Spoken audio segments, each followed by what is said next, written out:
asalaamaaleykum yéen mbokku internet yi nga xamante ni yéen a baaxoo di suivre seen chaîne Laayoune SN tey nag ñuy dikk ak yéen ci xibaar bu yees ñeel kii di Ousmane Sonko moom le maire de Ziguinchor daal daf doon lancé lii di la semaine citoyenne foofee ca Ziguinchor ci semaine citoyenne boobu nag daf daal profité rek xam le ni foofee ca mairie ba am na une gestion bu nébuleuse ci jëm ci wàllu suuf maanaam titre foncier yi nga xamante ni am na fa daf ci am ay njuuj njaaj ndax équipe municipale sortante ba dafa déclaré woon ni mairie bu Ziguinchor am na 81 titres fonciers yoo xamante ni c'est éparpillé un peu partout foofee ca Ziguinchor waaye rek li ko ci jaaxal mooy mbir moom daal dafa leerul dara ndax bi ñu demee sur place dafa am ay suuf yoo xamante ni dañoo fekk ñu dëkkee ko te suuf yooyu kat bu ñu xoolee ci carte bi day xam ne nii kenn waru faa dëkk wala boo kenn dëkku fa mais saay boo demee sur place rek da ngay fekk ay yeneen nit ñu daal di fay occupé ba daal di tabax foofee sax. waaye yamu ca ndax xamle na ni am na ay manquement yu bëri jëm ci wàllu yorinu suuf foofee ca dëkk ba ndax gannaaw titre foncier yooyu tamit am na assiette foncière bu yaatu boo xamante ni dañ ko jagle lool lii di ay espace public foofee ca Ziguinchor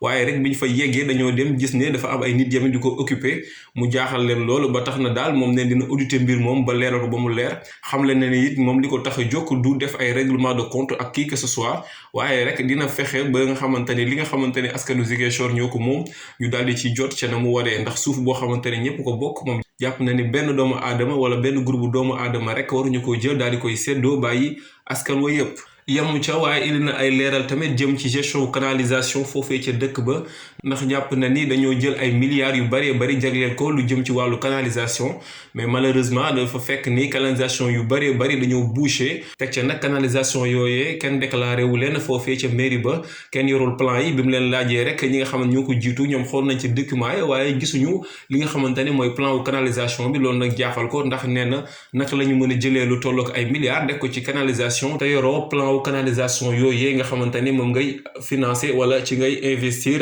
xaalisu mairie bi. leneen lu fi rotee ci xibaar yi mi ngi ñeel mbirum Adji Sarr moom Adji Raby Sarr daal kii di Ndeye Khady Ndiaye def ko porter plainte gannaaw nag ba mu publier ab vidéo boo xamante ni moom Ndeye Khady Ndiaye dafa newoon ci bureau doyen des juges nekkoon ca audience ba loolu tax nag Ndeye Khady Ndiaye daal di mer bay futu porter ko plainte devant le procureur de la république moo taxit tey jii dañ ko gis rek moom Ndeye Khady Ndiaye foofee ca locaux wu DSC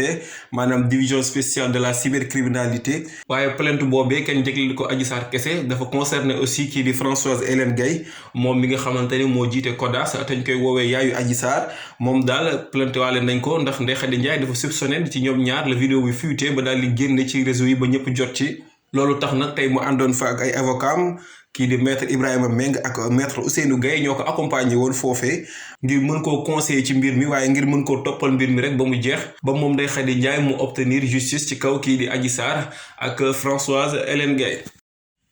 leneen lu yees ci xibaar yi mi ngi ñeel kii di Barthélémy Dias moom la maire de Dakar daal dafa mer bay futu gannaaw ba nga xamante ne xamal nañ ne ko lii di liste Yewwi Askan Wi bu Dakar dañ koy dal di invalider loolu tax nag mu daal di rendre fële ca DGE maanaam direction générale des élections ba ne sax day dugg par force ci lañ ko daal di bloqué ca buntu ba li tax nag moom Barthélémy Dias mu dem fa rek dañ ko xamal ni seen liste bi daal dañoo respecté wul lii di wàllum parité maanaam toppante diggante góor ak jigéen loolu tax ñu nar a invalider seen liste boobee nga xamante ne ñoom seen liste départementale bi du bokk waaye rek Barthélémy Dias dafa des sorti daal di xamle rek mbir moomee teguwul ci dara ndax ab complot la boo xamante ne état du Sénégal moo ko teg te président Macky Sall nekk ca bopp ba ndax jàpp na ni liste boobee du liste ba Déthié Fall déposé woon loolu tax nag moom Barthélémy Dias daal mu ne mbir mi complot la ndax daal niñ ciy tudd benn waaye bu ñuy wax Saliou Sarr te nee nañ Saliou Sarr moom déposé ko moom Barthélémy Dias xamle na ni Saliou Sarr bokkul benn yoon ci Yewwi Askan Wi gannaaw bañ ko xamle ni foofee kenn du fa duggul ab mandataire mu daal di xamle rek kon Saliou Sarr moom na la def ba dugg foofu